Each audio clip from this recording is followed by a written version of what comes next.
più facile è respirare, basta guardarsi e poi avvicinarsi un po' e non lasciarsi mai impaurire, no, no, amarsi un po' e un po' fiorire, aiuta assai a non morire, senza nascondersi, manifestandoci, si può eludere la solitudine, però volersi bene no, partecipare è difficile, così come volare, ma quanti ostacoli e sofferenze poi, sconforti e lacrime, per diventare noi uniti, indivisibili, vicini ma irraggiungibili. Na-ra-ri-ra-ra, na-ra-ri-ra,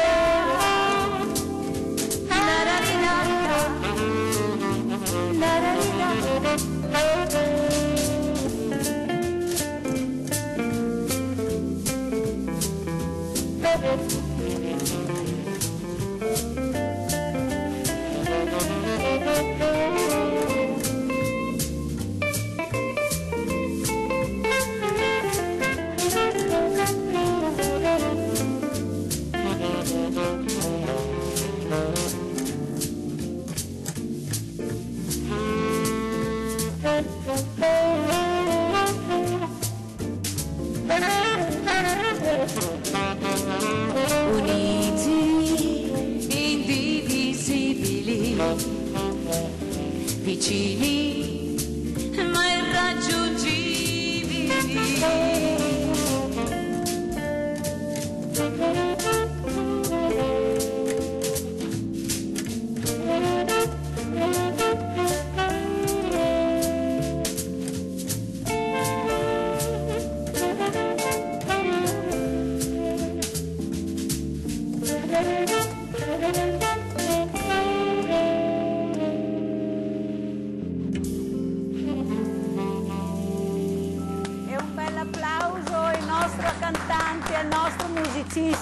Complimenti, complimenti, buonasera a tutti, ben arrivati, finalmente ritornati. Questa sera dobbiamo rilassarci con un po' di musica, perché dopo le elezioni questa batosta è enorme che noi abbiamo preso più degli altri, perché poveretti noi siamo dovuti andare a votare un'altra volta. Speriamo che tutto fili liscio. Auguri a tutti i nuovi sindaci, ma facciamo veramente la conoscenza con questa bellissima e bravissima cantante, Patti Patti, che canta garbatamente con il cuore, di Milano, Venezia, e con questo meraviglioso musicista, sassofonista Gigi Golfetto di Treviso. Allora, cosa ci raccontate? Patti Patti, cos'è la musica e la canzone per lei? Allora, intanto Mirella, permettimi di salutare il pubblico che è a casa, che ci sta ascoltando e guardando. E cos'è la musica per me? Per me la musica è vita, se vogliamo dirla così, a 360 gradi, perché diciamo mi ha accompagnata da quando ero piccola, passando da diversi generi musicali, ascoltando tantissimo la musica. Io, essendo figlia unica, era la mia compagnia, quindi diciamo mi ha affiancata fino ad ora. Questo brano che tu presenterai, che ci hai appena cantato, è un brano molto melodioso anche, sì, però è anche frizzante. Hai scelto proprio come apertura questo brano perché? Allora, ho scelto questo brano perché intanto il titolo dice tutto, amarsi un po'. Il testo è veramente molto profondo, di spessore, proprio anche credo perfetto anche per la tua trasmissione. Frizzante, diciamo, l'autore e compositore che è Battisti e Mogol, effettivamente non l'hanno fatto così frizzante, diciamo lo abbiamo un po' rivisto e vorrei appunto aprire una parentesi, rivisto con dei musicisti ma soprattutto con un maestro che ci ha così proposto di fare il brano un po' più swing. Gigi Golfetto, e anche per lei questo amore per questo meraviglioso strumento, come mai? Da quando? Quando era piccolo? Sì, il papà cantava, suonava, mi è venuta la passione ascoltando il babbo. Ecco, grande amore per la musica, passione. Sì. Allora presentiamo anche i nostri ospiti, che sono Lucia Cappelletti, che è una mamma disperata, ha ben 2 figli, pensate, con problemi di doppia personalità. Lei non ce la fa veramente più, non sa più dove aggrapparsi ed è venuta da noi, ai Veneti Schiacciati, a chiedere aiuto. Assieme a lei c'è il suo compagno, che anche lui ha dei problemi perché non è facile portare avanti una famiglia in queste condizioni, anche perché questi ragazzi sono grandi, sono uomini e sono un pericolo sia per loro che per gli altri. Poi abbiamo anche Francesco Roberto, responsabile progetto Ignote Bellezze, e vedrete dove vi accompagneremo questa sera, cosa vi faremo vedere, assieme a Simone Luise, che è il presidente del Rotaract Treviso. Buonasera Presidente, ben arrivati. Allora partiamo col Presidente. Queste ignote bellezze, cosa vuol dire? Ignote bellezze, dopo faremo anche con lui. Allora, inizio con una spiegazione del Rotaract generale e poi passiamo a Ignote Bellezze, così si può capire meglio. Allora, il Rotaract è un'associazione presente a livello internazionale e conta quasi 300.000 soci. Però. Nel club di Treviso siamo in 25, che comunque è un buon numero rispetto alla media. E sostanzialmente noi ci occupiamo di volontariato, di crescita personale e di leadership e anche di relazioni, amicizia, di scambi internazionali. Un esempio di volontariato: quest'anno stiamo aiutando molto un'associazione di ragazzi affetti da autismo. Stiamo partendo con un progetto molto grande dove stiamo costruendo un laboratorio di pasticceria dove inseriremo dei ragazzi affetti da autismo in collaborazione con l'associazione ANXA, nella quale in questo laboratorio, seguiti anche da noi, dove noi partecipiamo attivamente, facciamo i biscotti con loro. Infatti a volte non mi piace chiamarlo volontariato perché ormai si è creato un rapporto di amicizia. Lei ha detto una parola, ecco, amicizia. Sì. Perché lei ha usato questa parola all'interno di questo mondo del volontariato? Quanto importante è questa parola? L'amicizia è fondamentale perché all'inizio è volontariato la prima volta che ci vai, ma quando crei un rapporto con questi ragazzi che non sono per niente diversi da noi, si crea un legame che poi va oltre. E per esempio anche l'altra sera ci siamo trovati per una pizza ed è a volte inusuale, però noi facciamo anche questo come associazione.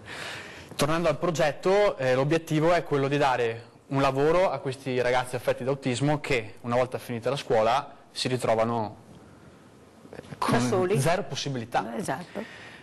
E quindi abbiamo creato questo ambiente e questa struttura, abbiamo raccolto una bella somma, quasi 20.000 euro, anzi di più. Bravi. Stiamo prendendo tutti i macchinari. Ma quanta solidarietà, perché noi parliamo e delle volte dico, ma insomma invece la gente risponde quando vede un progetto serio, un qualcosa in cui credere. Cosa dice Francesco Roberto? La solidarietà per lei cos'è? È un rapporto che va oltre la singola azione, è un rapporto interno, è sentirsi coinvolti a livello emotivo, sentirsi parte di quella parte a cui ci va soccorrere, aiutare. Quindi, e quando vedi questi ragazzi, queste persone che sono in difficoltà, però tu cerchi di aiutare e magari con un sorriso e con la vera amicizia ti ripagano, delle volte basta anche un abbraccio. Certo. Ma perché questo progetto Ignote Bellezze? Cosa vuol dire? Ignote Bellezze è nato come concorso a livello distrettuale, perché il Rotaract, poi torneremo con Simone a descrivere qual è l'entità sovraregionale, sovrapaesana.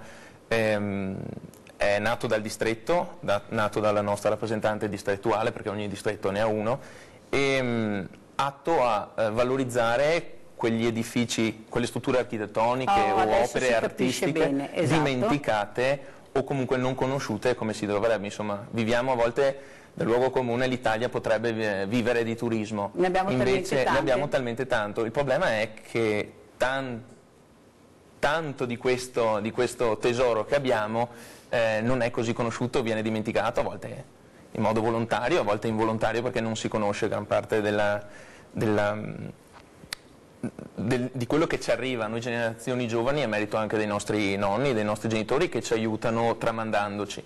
E di qualche imprenditore che investe, che ha deciso che decide di tornare a casa, di credere, esatto. Di crederci, o delle stesse istituzioni che a volte ci credono, a volte per impedimenti proprio finanziari e strutturali non possono, ma che vorrebbero, quindi effettivamente in questo c'è comunque sia lo Stato che il privato, deve essere sempre di più. Allora noi ringraziamo intanto l'imprenditore Giusti che ha creduto in questo progetto e guardate cosa ha restaurato, l'abbazia di Sant'Eustachio. Andiamo nel primo viaggio.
Ecco, io veramente sono emozionata perché un restauro di questo genere, chissà queste pietre cosa avranno visto, cosa avranno sentito, e perciò vedere nel nostro territorio queste meraviglie, che invito tutti ad andarle veramente a visitare, perché si può visitare, è una cosa veramente che emoziona. Non serve far tanta strada, noi abbiamo le meraviglie dietro casa, è una fortuna.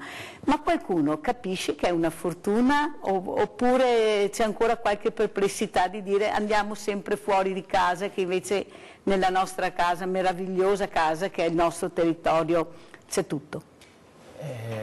Nella nostra regione, in Veneto in particolare, abbiamo un attaccamento ad una determinata storia, una determinata che è degna di rispetto, quella veneziana, e quindi si tende tante volte ad andare orgogliosi di quello che più si vede, più si nota. Noi del Rotaract Treviso infatti abbiamo cercato di trovare una via alternativa, una storia tanto contemporanea ma allo stesso tempo tanto importante. Infatti all'interno di quelle rovine, proprio come diceva lei Mirella, chissà cosa hanno visto quelle pietre, hanno visto dalla da un giovane, insomma attempato, un signor della casa a scrivere il Galateo, certo, a decine di migliaia di giovani vite a infrangersi contro quella che è stata una roccia, contro l'ostacolo ai barbari, all'invasione barbarica della Grande Guerra. Io sto usando ovviamente un termine comune usato all'epoca, quindi è anche bello anteporre ad un'invasione barbarica il Galateo di fatto. Ha visto giovani generazioni che adesso sono i nostri nonni giocare tra quelle rovine. Insomma, la storia della cultura deve essere è importante, e lo deve essere anche per noi. Per questo del Rotaract, come tante altre cose che poi Simone spiegherà, abbiamo deciso di impegnarci in questo, partecipare al concorso per valorizzare un'opera dimenticata, perché io personalmente ci giocavo da piccolo. Gli abitanti di Nervesa, a cui va un ringraziamento particolare perché hanno accolto subito, che ringraziamo hanno accolto subito con entusiasmo, ci hanno sostenuti anche nei gruppi Facebook che nascono, ad esempio di Nervesa sì, ma anche le stesse associazioni che ruotano intorno al Montello, ad esempio la Battaglia del Solstizio, che ci hanno supportato con una consulenza tecnica, Giambattista Savoini. Bisogna anche ricordarlo, assolutamente, perché noi del Rotaract, come diceva Simone, facciamo parte di una rete, di una grande squadra che ama il territorio, ama la generazione contemporanea, le generazioni passate e quelle future, perché investire in un progetto così, come ha fatto Giusti, noi abbiamo investito nella parte di promozione culturale, è uno degli investimenti più belli. Presidente, quando si vede realizzato questo sogno, perché è un sogno vedere realizzata, è portare veramente all'obiettivo e centrare l'obiettivo, cosa si prova? Siamo molto felici molto perché felici. È sempre un successo, e quest'anno è andata molto bene, e ci sarà anche un evento per promuovere. Parliamone allora, quando? Se ne occupa lui anche di questo. Anche sempre lui. Il bello del Rotaract è che il Presidente dà una linea guida, e propone i progetti, però dal socio e lavora. Il socio può partire con delle sue idee, in questo caso l'idea è partita da Francesco insieme ad altri, e quindi se ne sono occupati loro. Allora, si parla tanto di giovani, dicono, ma questi giovani sono interessati al territorio, invece io vedo che voi siete giovani, interessati al territorio, ma soprattutto riuscite a trovare anche sponsor, che non è cosa da poco in questo periodo. Sì, per fortuna abbiamo un buon riscontro quando chiediamo, tra virgolette, un aiuto, ma c'è sempre un buon fine dietro, e quando c'è un buon fine è difficile dire di no. Si riesce a passare il muro di gomma, difficili, qualcosina si riesce a ricavare. È una bella cosa. Sì. Adesso però cambiamo argomento e parliamo con questa signora, con Lucia, che lei è un dramma veramente grande, e speriamo di riuscire ad aiutarla, perché io penso che se facciamo squadra, se facciamo rete, come abbiamo sentito adesso, riusciremo anche ad aiutare questa mamma. Cosa è successo nella tua vita, Lucia? Allora, tu vieni da? Io vengo da Marghera. Da Marghera? Sì, e hai 2 figli? Io ho tre figli. 3 figli?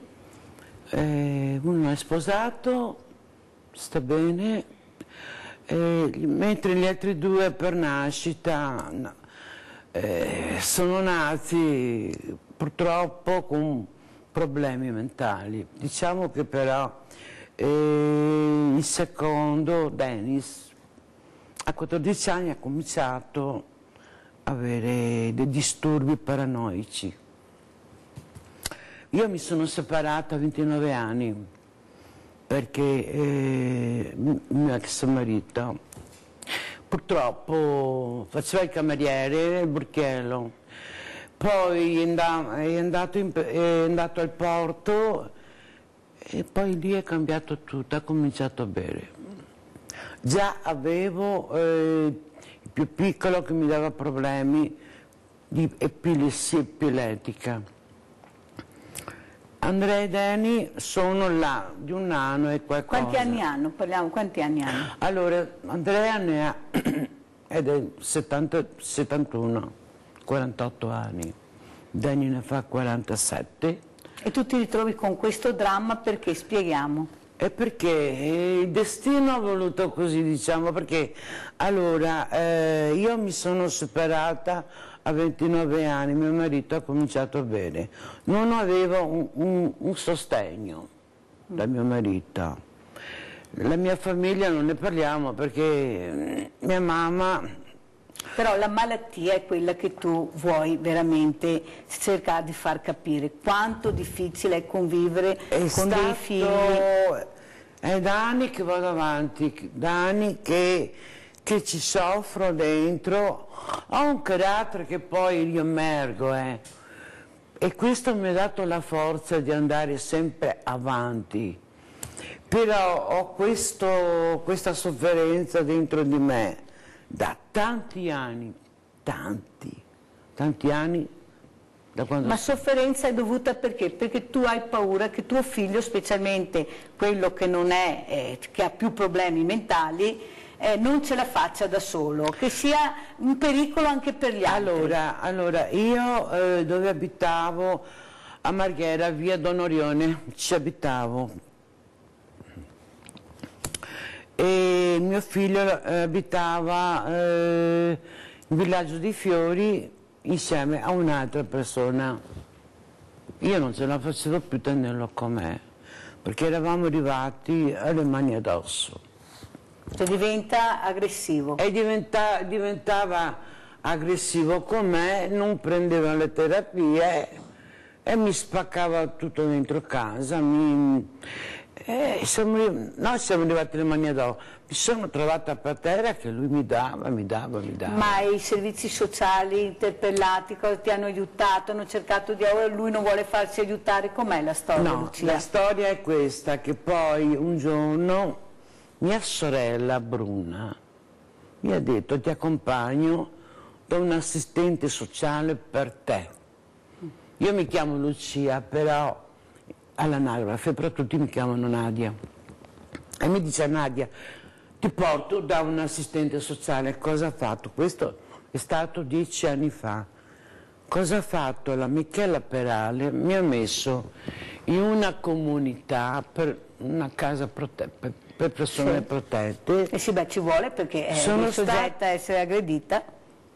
Non mangiavo più, cominciavo a perdere i capelli, piangevo sempre, l'avevo sempre in casa, mi suonava di notte qualsiasi ora.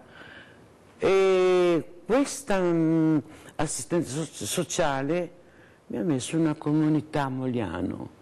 Sono stata 8 mesi, prendevo EN e prendevo Alcio prima. Quando ho messo piede in quella casa a Mogliano, io ho cominciato a dormire sempre, mi svegliavo, mangiavo, mi ero ripresa. Perché ti eri rilassata, non avevi più paura di essere aggredita? Mi sono sentita protetta e tranquilla. Ruggero, cosa vuol dire vivere assieme a una donna che ha questi problemi, ma sono i suoi figli? E ben 2 figli, pensate, con questo problema, e lei veramente, specialmente questo che vive in questa casa con un'altra persona, dice: io vorrei che mio figlio venisse messo in una struttura. Cosa vuol dire, Ruggero? Perché anche lui ha avuto dei grossi problemi, vero Ruggero? Può accettare i suoi problemi come fossero miei. Vale a dire, io ci sono sempre di fianco a lei, però non è possibile vivere così. Ruggero parla così perché lui purtroppo ha avuto un ictus, vero Ruggero? E perciò questa voce che voi sentite è una voce con un po' di sofferenza, perché purtroppo è capitato 2 anni fa questa malattia. Però lui tiene duro, ma tiene duro soprattutto per Lucia, perché è una bella coppia, si vogliono bene, però c'è questa catastrofe, perché è una catastrofe, guardate, avere a che fare con malati mentali, specialmente poi se sono i tuoi figli, e specialmente se non sai dove rivolgerti e a chi rivolgerti, perché non ci sono strutture abbastanza per accogliere, accogliere questi ragazzi. Cosa dici, Ruggero? Ci siamo rivolti a tutti. L'unica spiaggia rimane... È Veneti Schiacciati. Allora, se mi permette... Prego, dimmi, Lucia. Allora, Dennis, mio figlio, è in cura da un psichiatra, Marini. E siamo andati più volte assieme E lui le diceva: Marini, mettimi una comunità, io non ce la faccio più con questa vita. Cioè tuo figlio vorrebbe entrare in una comunità. Mentre il psichiatra le diceva: no, perché tu sei già stato in varie comunità, poi sei scappato via. Questo vuol dire che non è credibile a questo psichiatra mio figlio. Non è credibile, ma io non ce la faccio più, Marini, fare questa vita. Perché suo figlio poi, questi ragazzi chiedono sempre soldi a questa mamma, perché hanno anche dei problemi di denaro e lei non è che possa sempre accogliere tutte queste pretese, perché a un certo momento diventa una pretesa, tu mi devi dare, tu non ce la fai più, hai detto. No, ma è un incubo, è un incubo. Perché è un incubo? Perché una volta mi dice sì, ce la faccio andare a lavorare, un'altra volta mi dice no, non ce la faccio mica a lavorare, mamma, mi fa male le gambe, mi fa male le mani. Ma tu oggi perché sei qua questa sera? Per chiedere cosa? Che appello vorresti fare? Rivolgiti e fai l'appello. Allora, io, momento, secondo psichiatra di Marini, non è credibile da metterlo in una comunità, perché ha paura che scappa. Io lancio un appello perché mio figlio venga inserito in una comunità il più lontano possibile, va bene, per il suo bene, perché ha appena 46 anni, non è vecchio, è ancora giovane. Io solo questo dico perché... Tu non ce la fai più. Non ce la...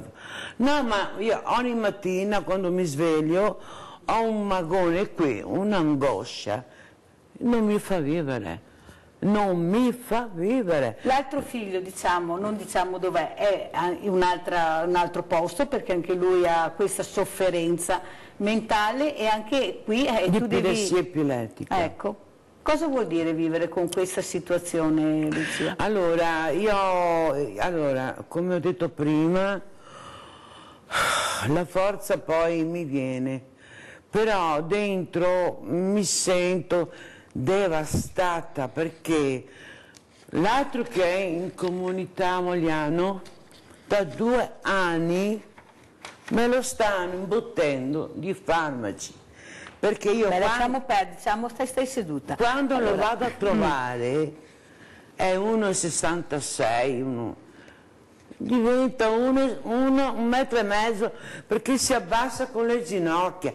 Da 2 anni a questa parte me lo stanno imbottendo. Vabbè, loro faranno la terapia, poi tu ti prendi le tue responsabilità, ma quello che io volevo far capire è che una mamma in queste situazioni sta anche lei ormai andando fuori di testa, perché ha detto io non ce la faccio più, non ce la faccio Mirella, più. Perché è una situazione vera. Ma è difficile. Questa mamma, perché noi parliamo di solidarietà, parliamo di bellezza, però poi ci sono queste situazioni che non hanno riscontri, perché non ci sono strutture, sono pochissime, quelle che ci sono ormai a richiesta. È una struttura. Sì, ma uno però, l'altro no. No, però diciamo che non fa niente, non fa nessuna attività, è lì seduto con le bave alla bocca che gli cadono, dove che prima non era così Stefano. Stefano faceva le sue attività, andava a nuoto, parlava bene, non balbettava, mentre adesso è riconoscibile. L'avvocato suo di sostegno, se posso dirlo? Sì, senza fare nomi. Prego? Senza fare nomi. D'accordo. Ho chiesto la cartella clinica perché è stato ricoverato a Treviso 2 anni fa, perché la tale dirigente, non faccio nome, me lo ha mandato in psichiatria a Treviso chiamando i 118, i carabinieri, e quando sono andata il giorno dopo non era più il mio Stefano, mi ha detto guarda mamma come sono ridotto. Avete sentito che situazioni noi dobbiamo veramente cercare di aiutare, di affrontare, perché sono situazioni che lasciano senza fiato. Allora, visto che rimaniamo senza fiato, andiamo a vedere l'assegno a chi è andato questa settimana. Andiamo.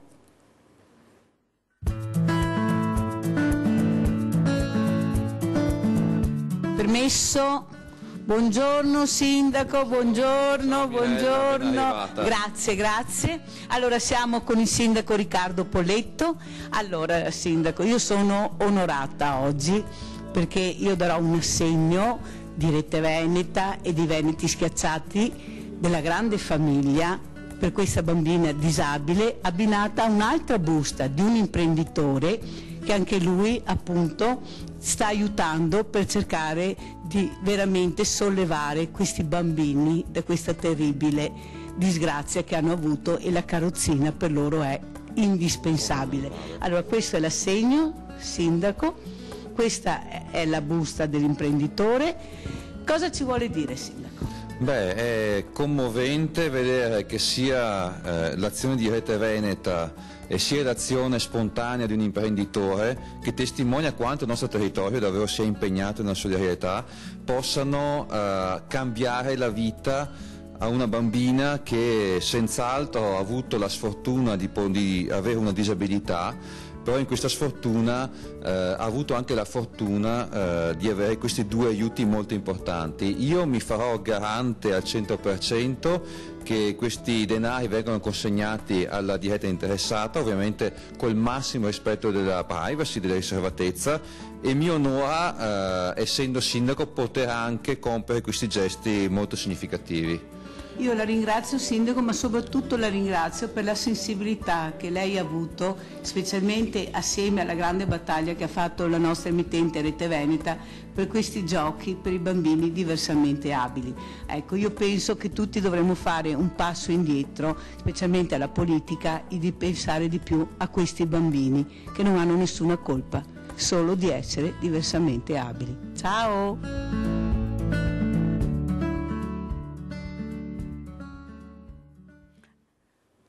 Ecco, io ringrazio veramente anche questo imprenditore che assieme al nostro assegno, al vostro assegno, aiuterà questa bambina ad avere una carrozzina adatta a lei dove potrà fare qualsiasi cosa, perché ormai la tecnologia è così avanzata, ma sono cose che costano tantissimo purtroppo e da sole le famiglie non ce la fanno. Ecco che arriva il mondo della solidarietà. Presidente, sentendo queste cose, questa grande solidarietà, secondo lei quanto bisogno c'è di volontariato e di solidarietà per far funzionare le cose? C'è sempre bisogno di dare una mano alle varie associazioni o anche a privati magari, come in questo caso. Un esempio di un acquisto di un bene materiale che la famiglia non poteva permettersi è sicuramente una grande cosa. Un esempio, anche noi 2 anni fa siamo riusciti a raccogliere i fondi per acquistare un Hug Bike, la bici dell'abbraccio, sì, che la possono utilizzare i ragazzi disabili. Sentite? E l'abbiamo donata a un'associazione che la fa ruotare a varie famiglie all'interno.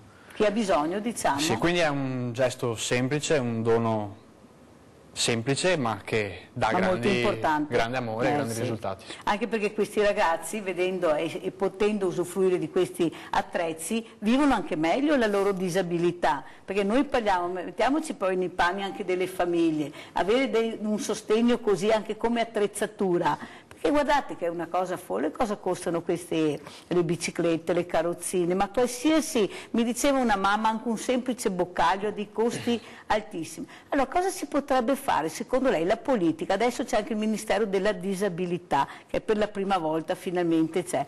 Cos'è che cambia secondo lei? Più andiamo avanti forse si accorgono di più che c'è questa necessità?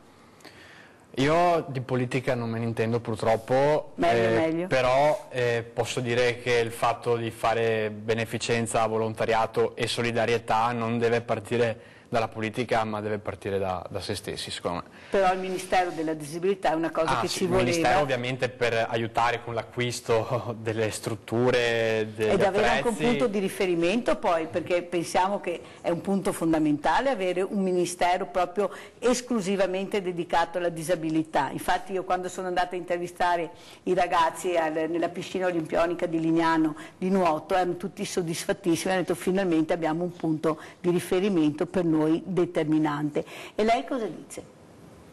Che sia un punto di partenza, una serie che non sia una tappa ma un punto di partenza negli anni. Siamo abituati ad una politica, la chiamo da microonde, perché il nostro popolo, i nostri connazionali si aspetta questo, un cambiamento immediato, ed è vero, perché il bisogno c'è adesso, come Simone ricordava, le situazioni ci sono drammatiche anche a livello associativo. Noi aiutiamo molte associazioni presenti da anni sul territorio, però effettivamente per raccogliere buoni frutti bisogna fare delle manovre che durino negli anni, che diano un riscontro. Quindi. Ma adesso queste grandi bellezze che abbiamo, secondo lei, anche per investire nella cultura, dare lavoro ai giovani, perché sarebbe tantissimo lavoro da fare, si potrebbe fare o no?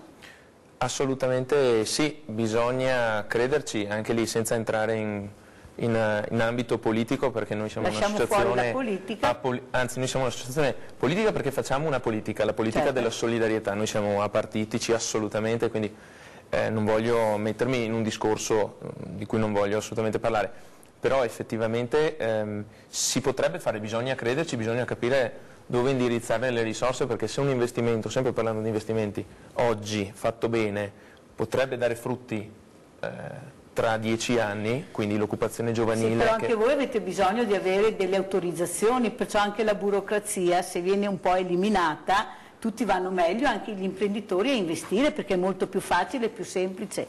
Certo, assolutamente, infatti ci sono dei campi dove deve essere fatta una manovra subito, delle azioni concrete immediatamente, altri, parlando di occupazione giovanile, durature, che possono essere posti di lavoro nuovi. Posti di lavoro che ci vorrà probabilmente ci vorranno 1 o 2 anni per avere un'occupazione solida, però di fatto sì, sono 2 rami da seguire, 2 politiche. E la scuola, secondo lei, come funziona? Funziona bene? Cioè, dà questi indirizzi oppure i ragazzi fanno fatica? Noi ad esempio ci occupiamo di orientamento scolastico, anche. Quindi come Rotaract, supportati dai Rotary, che sono i nostri club padrini più vecchi. Ecco. Ma per entrare in questo club, cioè se un ragazzo la sta sentendo, una ragazza, cosa devono fare? Intanto può entrare chiunque, nessun pregiudizio, nessuna richiesta. Semplicemente può andare nella pagina Facebook Rotaract Club Treviso e inviare un messaggio, e risponderò io probabilmente, e darò le dritte, risponderò alle domande. L'unica cosa richiesta è devi avere i nostri stessi valori, deve piacerti, perché alla fine noi ti accettiamo sicuramente, tu che arrivi nuovo devi trovarti bene. Cioè deve piacerti l'arte, la cultura, la solidarietà, fare volontariato, fare anche nuove amicizie, perché è un ambiente dove conosci molte persone, e sì, questo è quanto. Ci sono più ragazzi o ragazze? Ragazze. Ragazze. Sì, quindi adesso i maschietti si stanno...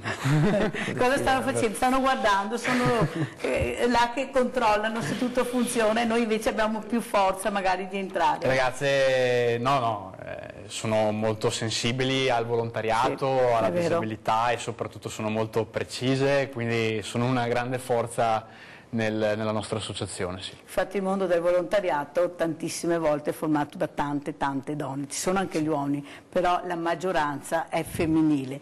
Sentendo questa bellissima cosa che loro hanno creato, questa solidarietà, questa amicizia, cosa ti viene da dire, mamma Lucia, a questi ragazzi? Sono stati bravi?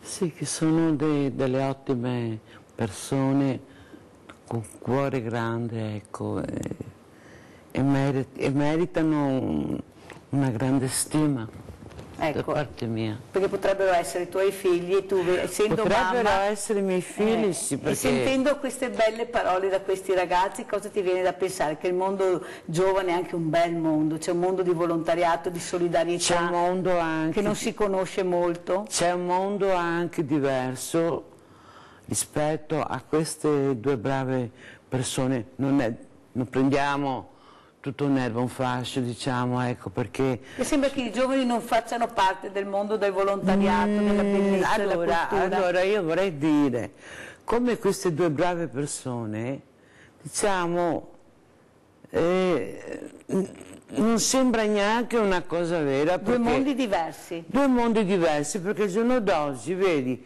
queste persone che ti guardano, cioè...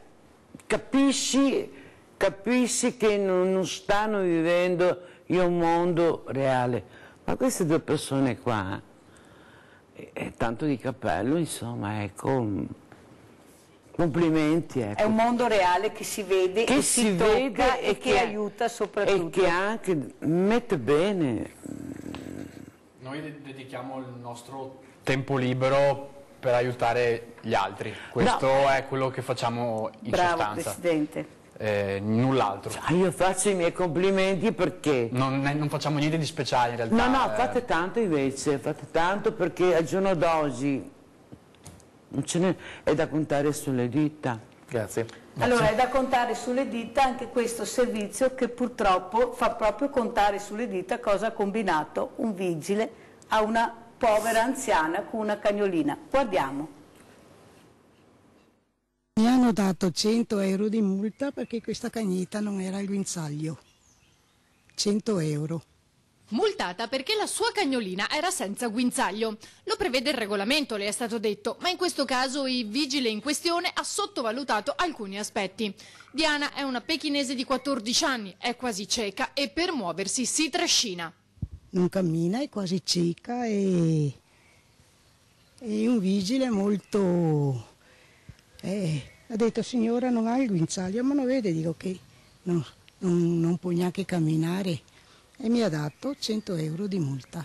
La signora Virginia, 86 anni, era nel parco a pochi passi dalla sua abitazione in via Pascoli a Spinea e racconta di essere stata seguita dal vigile fino al cancello di casa, dove fuori c'era ancora la cagnolina. Tanto era determinato a multarla. Mio marito ha scritto al sindaco, il sindaco è d'accordo con noi che non è giusto pagare insomma questa cifra così assurda e anche tanti soldi.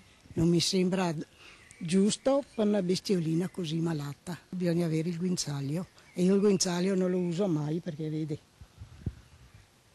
è proprio una cagnolina, proprio malata perché ha 14 anni, non si regge nelle gambe e mi sembra proprio una cattiveria, ecco. Diana fatica talmente a muoversi che la sua padrona le ha creato un carrellino per non rinchiuderla in casa e poter fare i loro giretti come negli ultimi 14 anni. L'ho pensato io, siccome che il parco è qua vicino, e l'ho fatto io questo, vedi, con la cestina, vedi, il carrello della spesa, il cestino di vimini, è tanto qua vicino il parco, vedi, e questo è il suo trasportino, che la porto al parco perché vede, proprio non si regge nelle gambe. Non resta che attendere la risposta del sindaco Chechin, che si spera arrivi prima della scadenza dei 60 giorni, tempo utile per pagare la multa. Per pagare la multa. Io spero proprio che l'assessore abbia fatto qualcosa. Questa multa non si deve pagare, questa è una questione di buon senso.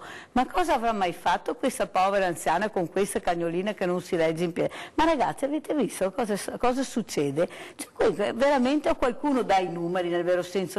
Cosa prova un Presidente a vedere queste immagini? Perché veramente è una roba allucinante. No, da amante dei cani ne ho anche uno, direi di continuare a portarlo senza guinzaglio e prendersi tutte le multe che... vabbè, ma poveretta, poi lei va in depressione. Facciamo una perché... raccolta fondi per pagargliele tutte, non so. Hai sentito cosa ho detto? No, veramente, no, perché... Se il cane non crea problemi, poverino, è vecchio, non cammina, non morde nessuno sicuramente... Abbiamo visto in che condizioni è. A volte insomma... uno strappo alla regola si può fare, insomma, dai. Evidentemente al vigile non piacciono i cani, non lo so. E lei cosa dice? No, io non posso che confermare, insomma, una roba visto il caso... No, non le facciamo vedere perché capitano e siccome non dovrebbero capitare, speriamo che facendo vedere non capiti più perché sono delle cose talmente assurde che non stanno né in cielo né in terra. Certo, la legge... L'ex sed l'ex, ma effettivamente il caso è,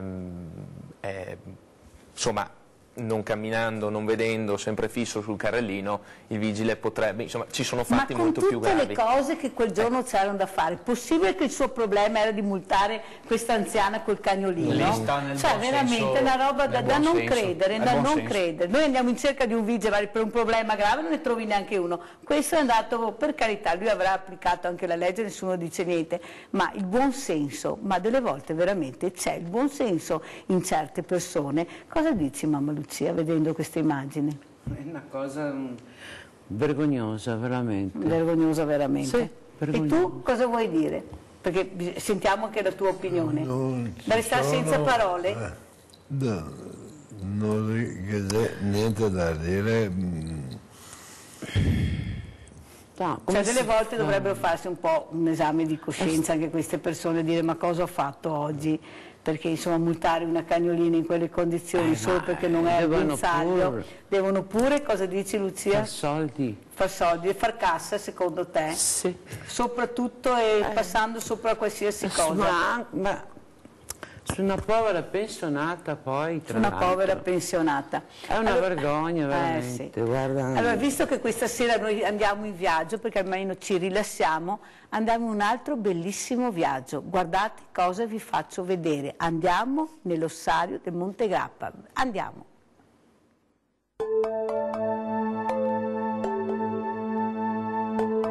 Ci troviamo proprio in questo momento in prossimità del Sacrario austro-ungarico. Là invece poco distante da noi abbiamo quello italiano.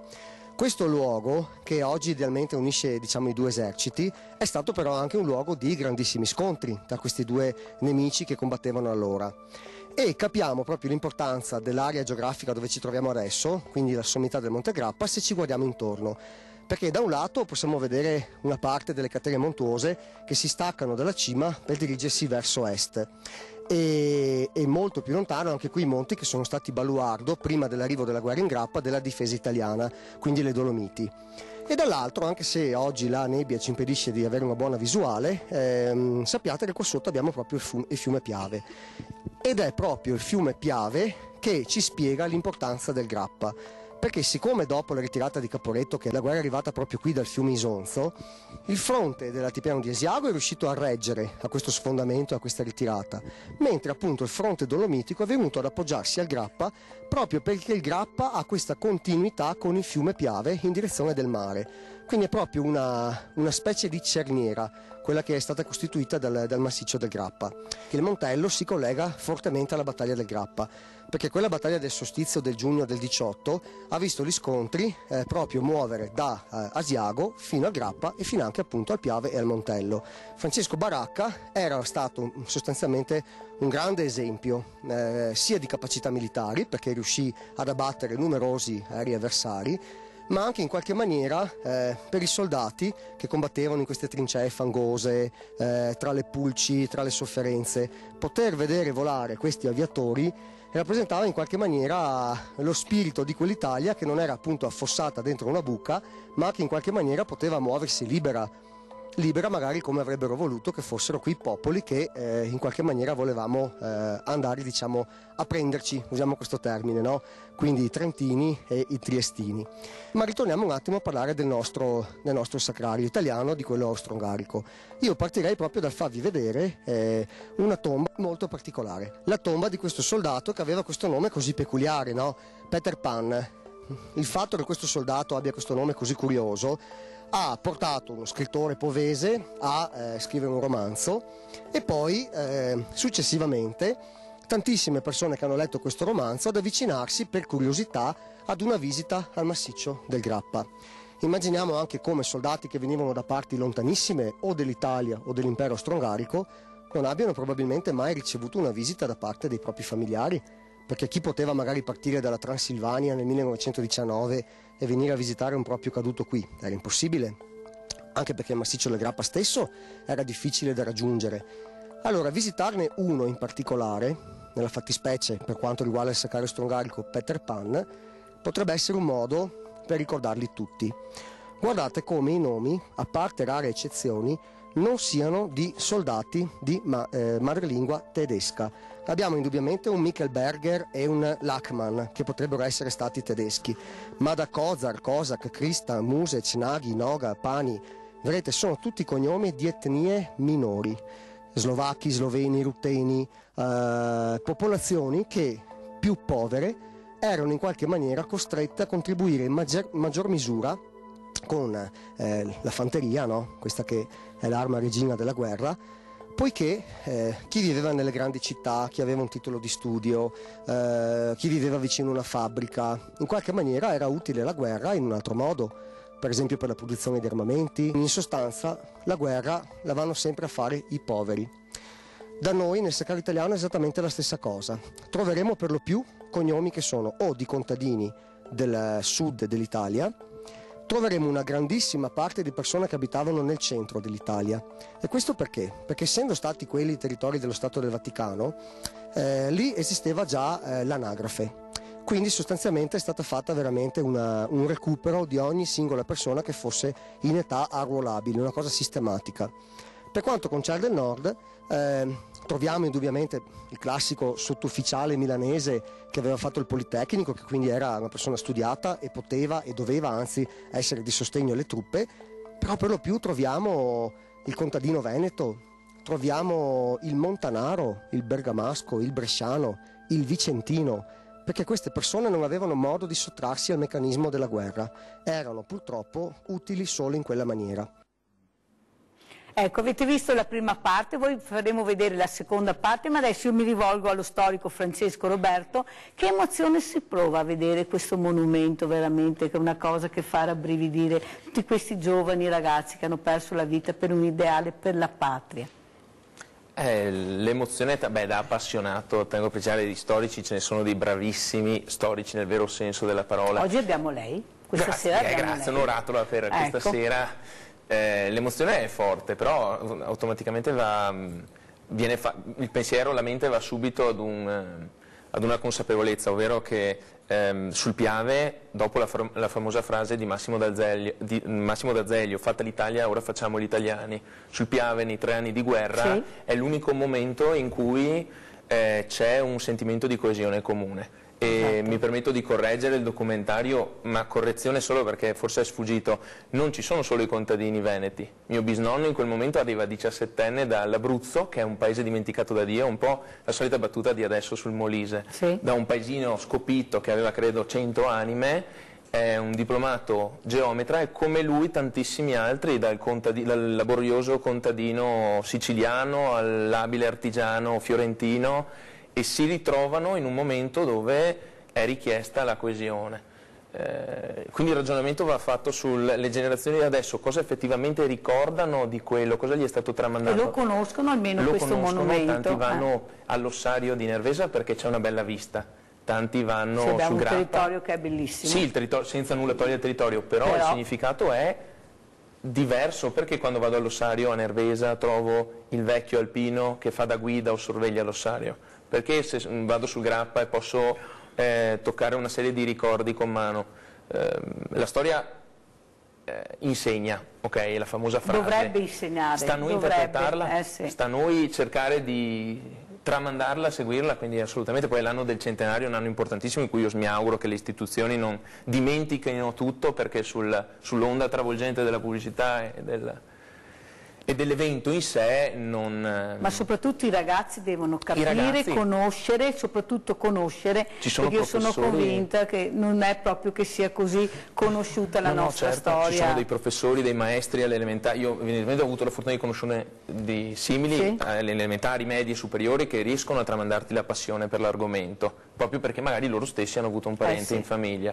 Ho avuto la fortuna di avere i miei genitori, non tutti hanno queste fortune, e quindi li invito le giovani generazioni a fermarsi al di là della bella vista, a parlarne e a cercare di capire perché noi nell'evento di Ignote Bellezze, che sarà il 1° settembre alla sera, non faremo un concerto rock, una festa, ma faremo un concerto, seppur sempre distante dalle giovani generazioni, di musica classica, perché su quel terreno sono morti 20.000 giovani, 20.000 soldati, 20.000 padri di famiglia, io non so, non c'ero. Quindi, per la nostra libertà. Perché siamo liberi adesso? Sì. Questo va fatto. Ecco, allora perché siamo liberi adesso? Allora sentiamo il punto di Leopoldo Bottero proprio sull'ossario del Grappa. Guardando a nord da casa mia la montagna che emerge è il Monte Grappa. Monte Grappa che è stato visitato da Pio X il giorno che ha portato la statua della Madonna. Monte Grappa che io visitai verso i 10 anni accompagnato da mio padre. E lì, è una bella gita, portate i vostri bambini perché è un posto tranquillo, bello, adesso in questo momento anche fresco, e lì ho visto l'ossario con tutti quei nomi e mi sono cominciato a leggerli da una parte e dall'altra, poi mi sono reso conto che erano dei ragazzi di 20 anni E in quel momento là sono diventato pacifista, ho detto ma perché dei ragazzi di 20 anni devono ammazzarsi, che adesso noi siamo amici con gli austriaci e con gli ungheresi. E lì la prima lezione: portate i vostri bambini sul Grappa, fategli leggere i nomi, fategli riflettere e avremo una nuova generazione di persone che non ameranno sicuramente la guerra. Quella guerra ha distrutto l'Europa, da allora l'Europa è un protettorato dell'America. Poi c'è un problema che mi è venuto in mente pensando al Monte Grappa. Mio nonno l'ha fatta la prima guerra mondiale ed è stato uno di quelli che sono passati per la cima del Grappa, però me l'ha raccontata in modo diverso da come si è letta sui libri di storia. Loro erano un reparto di zappatori e appena si è rotto il fronte sono scappati in direzione di casa, dritti come un siluro, e non so se arrivava da Fettere o dalla Val Sugana, da dove arrivava, si è trovato sopra il Grappa e lì purtroppo i nemici li hanno raggiunti. Visto che li hanno raggiunti, cosa hanno fatto? Loro sapevano scavare, hanno scavato una bella trincea e poi cercavano sempre di scappare, perché l'idea era quella di andare giù in pianura, e 2 o 3 tentativi e gli altri ogni volta che alzavano la testa gli sparavano, e quindi sono dovuti rimanere lì una settimana finché sono arrivati i soccorsi e il reparto è stato nominato perché ha resistito eroicamente al nemico. Però lui dice noi veramente volevamo scappare, è che non ci lasciavano perché sparavano sempre, dice appena alzavamo la testa. Non so se è vero, lui la raccontava così, magari gli storici potrebbero fare una ricerca, perché la guerra è fatta anche di queste cose qua. Visitate il Grappa, visitate il museo della guerra, visitate l'ossario e diventate pacifisti. Buonasera a tutti. Ecco, abbiamo sentito il punto di Leopoldo Butero appunto sull'ossario del Monte Grappa, però a me viene da pensare veramente una cosa: quante cose abbiamo, quante bellezze, quanti ricordi, quanta storia nel nostro territorio, però è mai possibile che dobbiamo proprio ricordare il centenario solo in questi giorni, in questi momenti, e non ricordarlo 365 giorni all'anno, visto le vittime, i morti che ci sono stati, Presidente? Sarebbe ricordarlo sempre. Sì. Per me sì. Tra l'altro noi facciamo insieme agli amici del Rotary molte visite guidate nei musei che riguardano le guerre, la guerra. Noi stessi facciamo delle cene, delle conviviali con dei relatori anche al di fuori dell'annata del centenario, dove invitiamo degli storici a parlarci di quei momenti, di cosa è successo. Però anche questa è informazione. Per allora, informazione, che no, esatto. E sono sempre eventi aperti a tutti, e questo è bello. Non si paga? La cena. La cena. Sì. Prezzo basso, vero Presidente? Sì, sempre basso. Sempre basso. Sì, siamo giovani, non spariamo cifre, ecco, bravi, cifre alte. bravi, Insomma, perché il momento è un po' particolare. Ci sono tanti studenti, esatto. Insomma. Vengono gli studenti allora? Sì, certo. E lei, Patti, vedendo anche lei queste immagini, cosa prova? Cosa provo?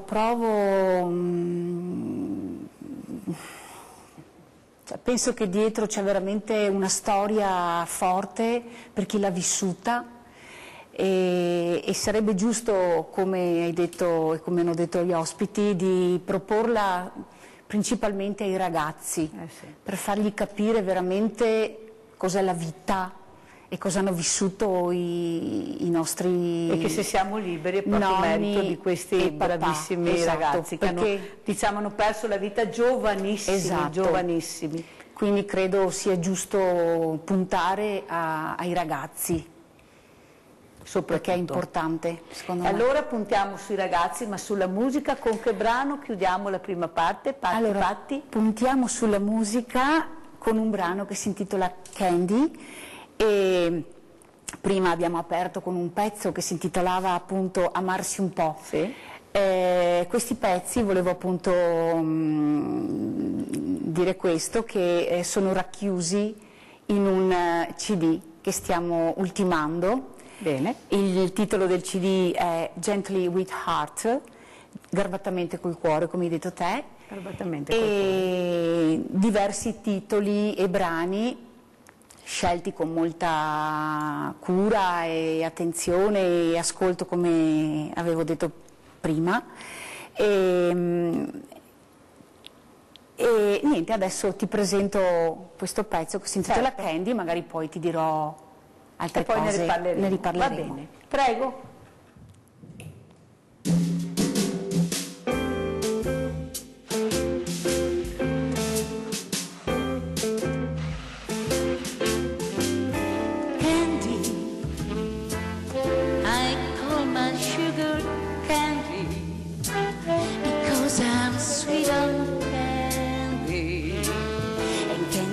Sweet on me,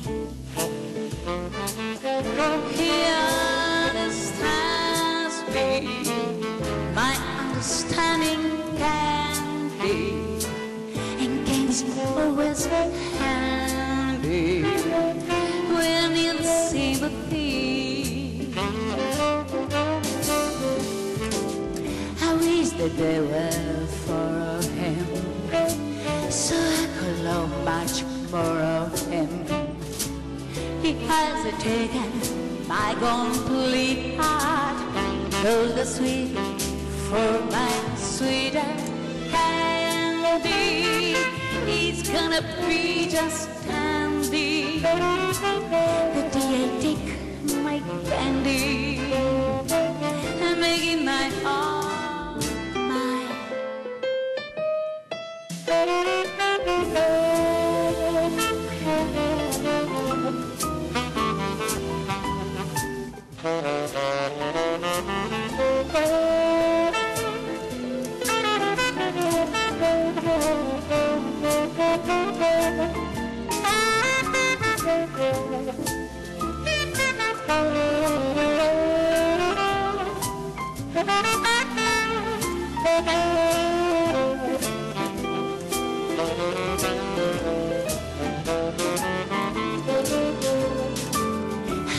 That they were for him, so I could love much more of him.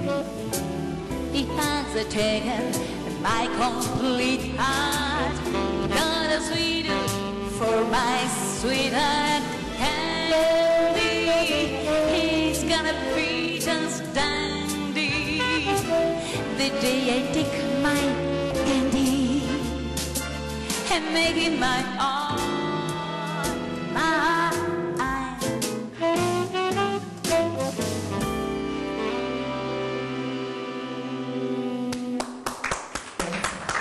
Chiudiamo questa prima parte con questo bellissimo brano. Non mancate, non andate via, rimanete fermi con noi. A tra poco.